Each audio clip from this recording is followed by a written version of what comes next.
To be a leader requires one thing and one thing only: followers. That's it. It has nothing to do with rank or title. It has to do with whether others are going to choose, if they volunteer, raise their hands and volunteer to go in the direction that you set. We can force people to do things, we can whip them into shape or offer them all kinds of carrots and sticks to get them to do things, but at the end of the day, a true leader is the one where others raise their hand and say, I will follow you. The question is, why should anyone follow you? Now, the human animal is like a company. If we want to get certain behaviors out of the organization, out of people, we give them certain incentives or disincentives. We are exactly the same. If you want someone to perform, if you want them to hit a goal, we set the target, we set the goal, and we offer them some sort of bonus if they get there, and we incentivize the behavior. If we threaten someone with a punishment, we disincentivize the behavior. Wait till your father comes home. You know, anyone who's a parent with gold stars or bonuses or all kinds of things, we're used to this. This is normal. The human body works exactly the same way. If you've ever had a feeling of love, trust, joy, fulfillment, status, pride, those are all chemically produced feelings. They're chemically produced incentives trying to get us, the human body's trying to get us to do certain things to get us to cooperate. Tangible matters. We can only see the things we have words for, right? And this is why the leader must provide a clear vision. Why are we doing this? Why are we in business in the first place? What is the point of growing the company that you're growing? Everybody talks about, what's your growth? What's the point of the growth? In other words, you have a company. Why do you have that company? What is the value your company is offering to others? And what do you want your company to leave behind when you're gone? There has to be a purpose for why your company exists beyond the things you make, beyond the things you do, beyond the money you make. You had the purpose when you founded the company, otherwise you wouldn't have taken the crazy risk to start it with the overwhelming chance of failure. And people wouldn't have given you blood, sweat, and tears if they didn't believe in you, because you were the alpha, you had the vision, you had the strength, and they wanted your protection. And they joined you, and they gave you their blood, sweat, and tears because you gave them a sense of purpose and belonging and protection. You have to know why you do what you do, and this is what the leaders do. And the more they can put it into words, the clearer they can put it into the words, the more we can see it. Again, we can only see the things we have words for. And so when you can put these things into words, other people can see them. I have a dream. Martin Luther King put into words the vision, seeing, he had. The rest of us could see it too, and now could focus all of our attention, all of our efforts on getting it done. And every metric, and this is the purpose of metrics, every metric we use it's not about the metric. Metrics are supposed to measure progress. In other words, each metric is the tree getting a little bigger. Each metric is us getting a little closer to the gazelle. We get another little shot of dopamine. Each metric shows us that we're getting closer to the vision. It's not just about the numbers at the end of the year. How did we do? We're up. Good. Towards what? Towards what? We don't know what we're getting closer to. And it makes work unfulfilling. Don't know what we're working towards. Dopamine. We don't care if we let down the goal. Like if we have a goal that we have to achieve for work and we miss the goal, do we feel bad that we let the numbers down? No. We feel bad that we let somebody we love down. We feel bad that we let down our boss, we let down our parents, we let down our coach, we let down our drill instructor. We feel bad when we let down a human being. Accountability is never to a number. Accountability is to a person.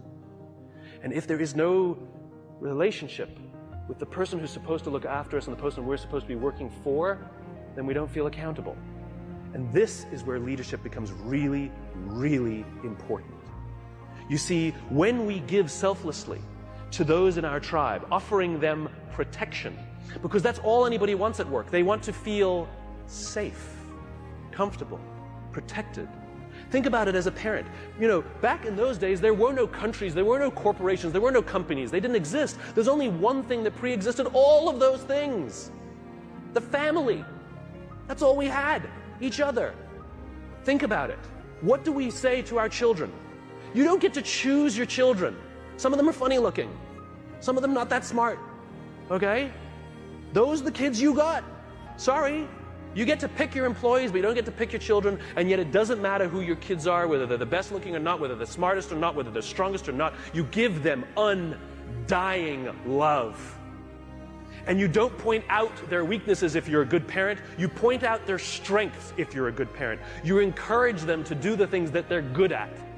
And you hold them up, and sometimes you let them fail and learn for themselves, and sometimes you discipline them, and sometimes you prop them up, and sometimes you push them, and sometimes you let them go. And more than anything else, all we want for our children is to achieve more than we could have achieved. And we will do that by providing them support, a feeling of safety, a feeling of protection. Well, guess what? It ain't no different at work. Stop saying our company is like a family. It is a family.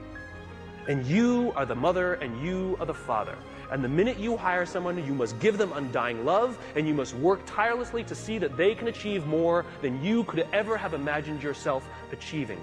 Those are the best leaders. That's what it means to be a servant leader. Any company, any CEO that says to me proudly, "We put our customers first," I always say, then that means you put your employees at least second. We put people first. Human beings come first, not numbers. We sacrifice people to save the numbers, but we don't sacrifice the numbers to save the people. A little bit backwards. And yet when we are willing to sacrifice the numbers to save people, you watch what happens to the people. There's a guy by the name of Bob Chapman in St. Louis, Missouri, who runs a company called Barry Waymiller. It's a $1.6 billion private company with 20% year-over-year growth for the past 20 years. Warren Buffett has 6%. What is Bob's secret? He is obsessed about people. He doesn't even talk about what his company does. It happens to be heavy manufacturing, large capital expenditure machinery. When Kimberly-Clark wants to buy a machine to make toilet paper, they make the machine. Huge, huge blue-collar, sort of good old-fashioned American manufacturing. When the financial crisis hit, Bob's company lost 30% of their revenues off the top. Boom, gone. They could not afford their labor pool at all. And so they sat down and they said, "Oh my God, do we have to have layoffs?" And Bob refused. And so they implemented a furlough program where every employee from CEO to secretary had to take 4 weeks of unpaid time off. They didn't have to take it consecutively, and they could take it whenever they wanted. Those who could afford it more would trade with those who could afford it less. It was remarkable. And Bob told the company, "It's better we should all suffer a little than any of us should have to suffer a lot." As human beings, we are biologically designed to cooperate, and we want to help each other. When you give someone the responsibility, when you put them in a position of power or authority for their responsibility, they rise up. Why? Because we all want to feel that our lives have value. We all want to feel that our lives and the work that we do is valuable to the tribe. We all want to know that our company needs us. But we don't make people feel needed, and we don't make their work feel necessary because we take all the responsibility and we don't let them have it. And when people feel fulfilled, when we make them feel necessary and they feel proud because something got done, because they were a part of it, they will give more and more and more and more. People in the Marine Corps are willing to give their lives for people they barely know because they've learned to trust each other. When you show up at Paris Island or in San Diego for the first day of boot camp and you're standing there in the yellow footprints, the drill instructor will yell in your face this far away from you, and the first words they hear, the words I, me, my, are no longer in your vocabulary.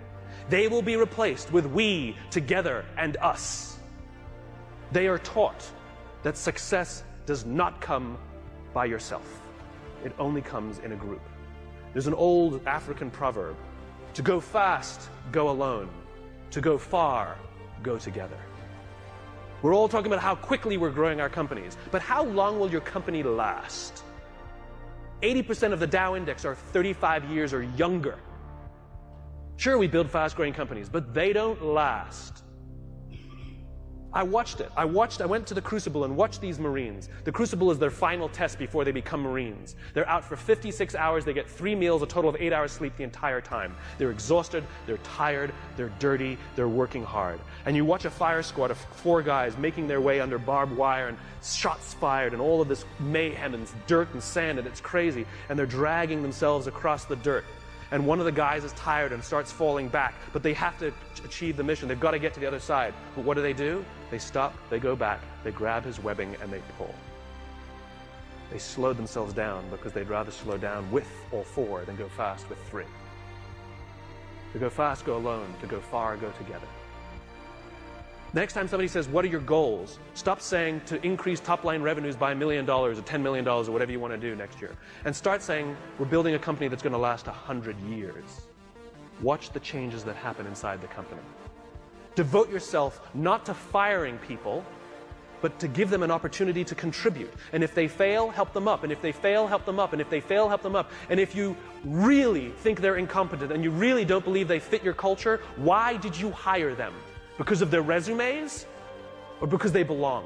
We should treat hiring like adopting a child. We don't adopt children by saying, well, I'd like a blonde-haired, blue-eyed kid, yay high, and I want to make sure that they've done well in preschool before I take them. Well, that's how we hire people. I'm looking for somebody with experience in our industry, with at least 5 years, with this kind of, oh, you meet it, we'll take you. No, that's not what we do. When we adopt a child, we're going to give them the keys to our house and let them run around by themselves, maybe even give them responsibility over our other children. It's a slow decision. We want to get to know the kid. We want to spend a little time with the kid. See if they would fit in our family, if our other kids would get along with them. Hiring is exactly the same. You cannot judge the quality of a company by the good times. We cannot judge the quality of a crew when the seas are calm. We judge the quality of a crew when the seas are rough. And numbers will never come to your aid, ever. People will. If things are going great and everything's growing and you feel that everyone's disposable, guess what? They think the same about you. It's reciprocal. It's always balanced. Time and energy. Roam the halls. Implement policies where if you have something to say somebody, not just the exchange of information, if you want to pay someone a compliment, if you want to ask somebody a question about their work, not about some fact like what time's the meeting, you do not send emails. You stand up, you walk the 35 feet, and you walk into their office and say, hey, quick question for you. That thing that you did for the client, can you just tell me a little more about it because I have a client meeting? I promise you the relationships that will form simply because people are giving time and energy. It's too quick to send an email. It's too easy. If I come over to your house for dinner, and a day later I send you this beautiful email how grateful I am for the dinner that you made for me, or if I sent you a handwritten note with the exact same words, which one makes you feel better? The handwritten note. It's not the words. It's not the intention. It's the time and energy we take. And if you think you're too busy to give time and energy to your people, then they're too busy to give time and energy to you. It is a balanced equation.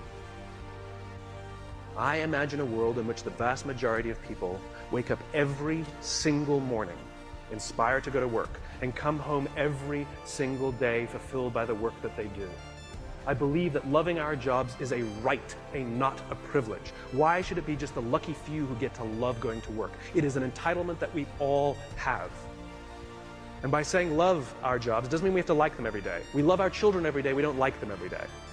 Right? We don't have to like every day, it can be hard, but we get to love it every day. And the thing that makes us love our jobs is not the work that we're doing. It's the way we feel when we go there. We feel safe, we feel protected, we feel that someone wants us to achieve more and is giving us the opportunity to prove to themselves and to ourselves that we can. This is the world that I imagine. This is why I do these talks. Because I'm just a cog in the wheel, a cog in the machine. I'm just a small piece of the jigsaw puzzle. I come to speak to the nice people like yourselves because you're the ones who are running companies. You're the ones who are in control of the cultures that you're building. You're the ones who determine who you hire and who you don't. Are you hiring based on skills? You're hiring based on culture. I come and share these ideas with you with the hope that some of you will try some of these things, and over the course of time, you will watch your own cultures improve and the people love coming to work. Oh, and by the way, it's good for innovation, it's good for progress, and it's good for profit. Aside. So I thank you very much.